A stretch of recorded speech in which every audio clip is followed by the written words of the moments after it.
তাহলে আমি এই মিষ্টি মধুপাকের বাটিটা এখন আমি পিস করব, করে এক পিস আমি টেস্ট করে দেখব যে সত্যি এটা মিষ্টি মধুপাকের বাটি কিনা। মিষ্টি মধুপাকের বাটি মানে ওই একই হলো, ওই কিরে মধু মধু। তাহলে এই দেখো আমি পিস করে নিয়েছি এই পিসটা, তাহলে এখন আমি খেয়ে দেখি। হিস্ট্রিতে 49, জিওগ্রাফিতে 33। এই কাটো কাটো কাটো। আমি না, এটা না, মধু মধু না, এটা কাটো, এটা কাটো, হ্যাঁ এটা কাটো না। সত্যি মধু মধু।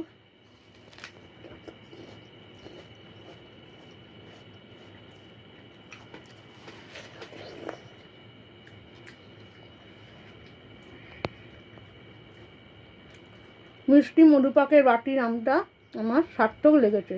আপনাদের কেমন লাগলো? তো টাটা, বাই বাই।